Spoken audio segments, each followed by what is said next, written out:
वाहिगुरु वाहिगुरु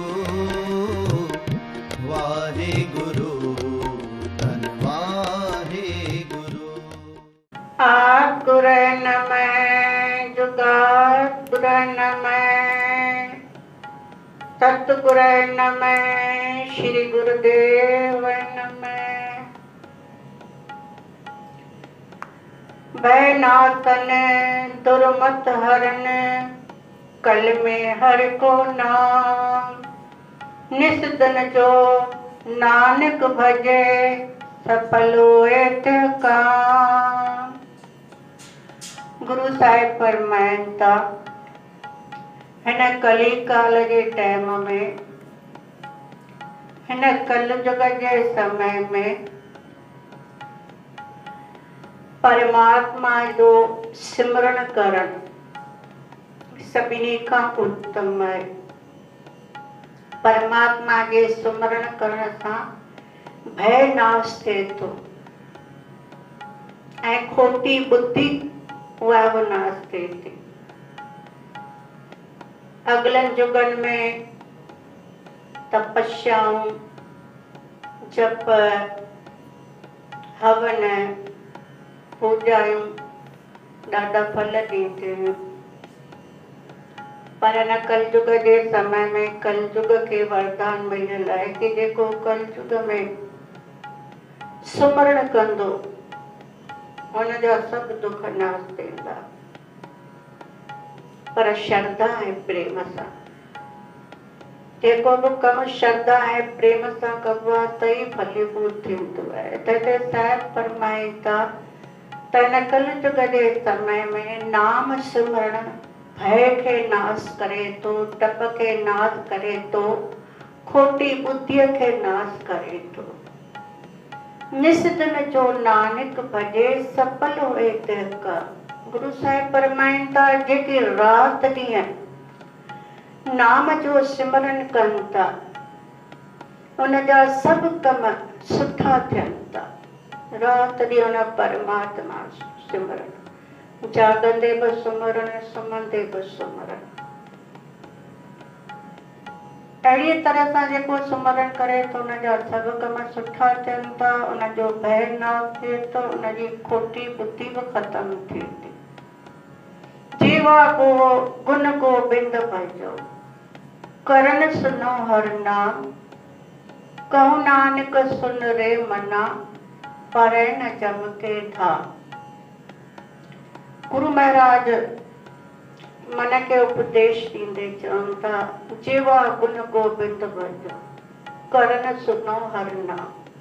ज़बान सां उन गोबिंद जा गुण ॻायो, उनजो भॼन कयो ऐं कननि सां हुनजो नाम ॿुधो। रसना रमत सुनत सुख श्रवणा चित चेते सुख होई। कौ बीखन दोए नैन संतोखे जह देखा त सोई। भगत बीखन जे बाणीअ में इहा ई ॻाल्हि चयल आहे, रसना रमत सुनत सुख श्रवणा। हिन रसना सां याने ज़बान सां उन परमात्मा जा गुण ॻाईंदे, कननि सां उनजो नाम ॿुधंदे, चित में उनखे यादि कंदे सुख जी प्राप्ति थिए थी। कौ बीखन दोए नैन संतोखे जह देखा तह सोई। हिननि अखियुनि सां जेॾा निहारियूं त असांखे परमात्मा नज़र अचणु खपे। अहिड़ी दृष्टि रखणु खपे असांखे जंहिंमां असांजे मन खे, असांजे अखियुनि खे सुकून मिले थो। नैन संतोखे अखियुनि खे सुख मिले थो। सुठो ॾिसण जी तमन्ना रखनि थियूं, बुराईअ ॾांहुं नथियूं ॾिसनि उहे अखियूं। जेका ज़बान गोबिंद जा गुण ॻाए थी, जेके कन ईश्वर जो भॼन ॿुधनि था, हुनजो नाम ॿुधनि था, अखियुनि सां मन परमात्मा खे ई था ॾिसनि। जेॾा निहारनि था उन्हनि खे लॻे थो हिते बि मुंहिंजो ईश्वर आहे, हिते बि मुंहिंजो वाहेगुरु आहे। चित में हुनखे यादि रखनि था त उन्हनि खे सुकून ऐं सुख मिले थो। कहूं नानक सुन रे मना परै न जमके था। गुरु साहिब फरमाइनि था, अरे मन ॿुध, उहो कॾहिं बि जम जे वस नथो पवे। केरु? जेको ज़ुबान सां गुण ॻाए थो परमात्मा जा, कननि सां परमात्मा जो कीर्तन ऐं कथा हुनजी उस्तति ॿुधे थो, हृदय में हुनखे यादि रखे थो, राति ॾींहुं हुनजो सिमरन करे थो, उहो कॾहिं जम जे फंदे में नथो पाए। धर्मराय जा दूत हुनजो कुझु बि नथा बिगाड़े सघनि। एॾी शक्ति आहे परमात्मा जे सिमरण में। छो भॻवान जो आदेश आहे दूतनि खे कि जिते मुंहिंजो सिमरन थींदो हुजे, जेको मुंहिंजा नाम जपींदा हुजनि, उन्हनि जे वेझो भुलिजी करे बि कॾहिं न वञिजो। उन्हनि जो सदाई आदर सत्कार कजो। त नाम सिमरन जी महिमा सभिनी जपनि तपनि कर्मनि धर्मनि खां मथे आहे। कलयुग खे वरदान मिलियल आहे कि तुंहिंजे युग में नाम सिमरन सभिनी खां प्रधान हूंदो। हिकिड़े दफ़े पहिरीं पातशाही गुरु नानक देव जी महाराज सरसा में विया हुआ। सरसा शहर आहे जिते पीर ॾाढा रहंदा हुआ। त उते गुरु बाबा विया। पीरनि खे ख़बर पई कि गुरु नानक देव जी आया आहे। उन्हनि जी महिमा ॾाढी ॿुधल हुई गुरुनि जे बारे में।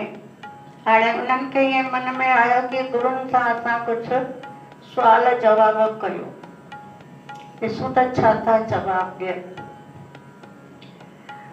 त गुरुनि वटि आया ऐं गुरुनि जे अॻियां सुवाल रखियो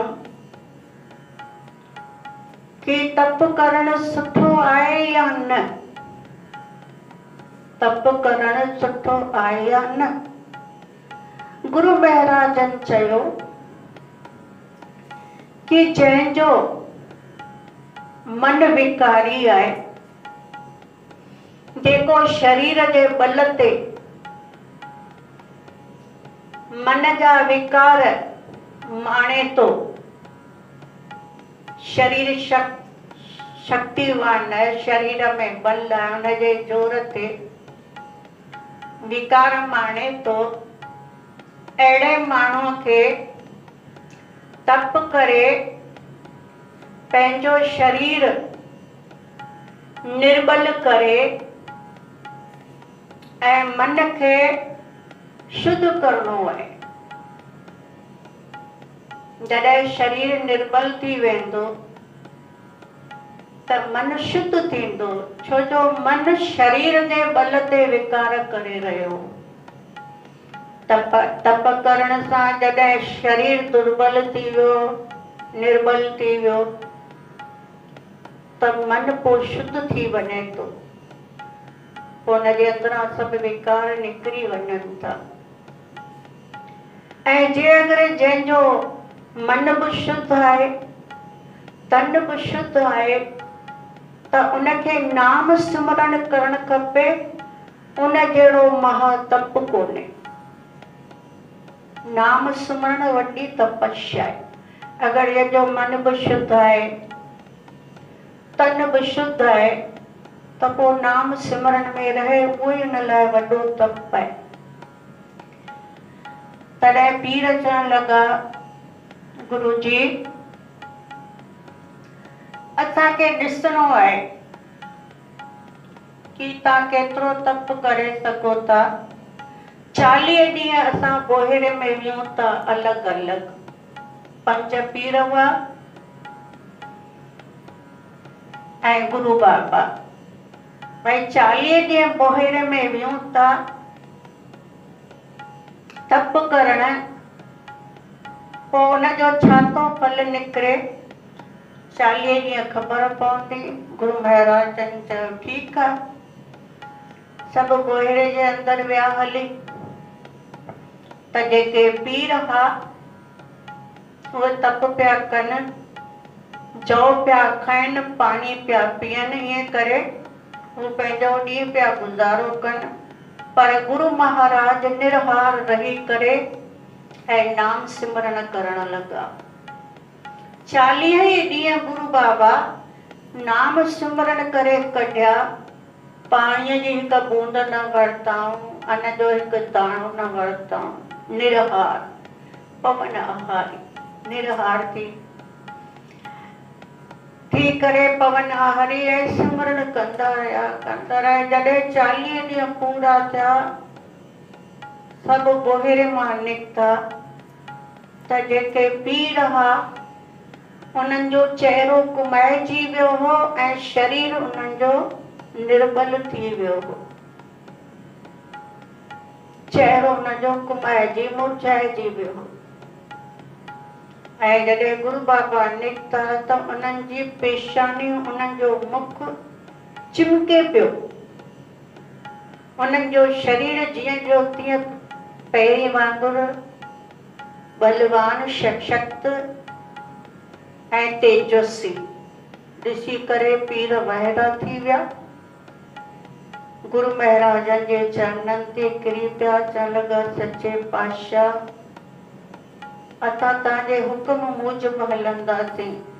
नाम सिमरन में एॾी शक्ति आहे। असां त 40 ॾींहं जव बि खाधा, पाणी बि पीतो, तव्हां त बिना कुझु खाधे पीते सिमरन करे 40 ॾींहं कढिया। तंहिंखां पोइ बि तव्हां पहिरीं खां वधीक तेजवान ऐं चमकंदड़ मुख, तव्हांजो सशक्त शरीर ॾिसी करे असांजो विश्वास थी वियो आहे कि नाम सिमरन में वॾी शक्ति आहे। हाणे असां बि तव्हांजो रस्तो अपनाईंदासीं। त अहिड़ी तरह सां गुरु महाराजनि हंधि हंधि वञी करे उपदेश ॾेई करे ऐं नाम सां जीवन खे जोड़ियो आहे। त अॼु बि उहा ई ॻाल्हि गुरु महाराज चई रहिया आहिनि। हिन कलयुग जे समय में वॾो साधन आहे नाम सिमरन। श्री वाहिगुरु।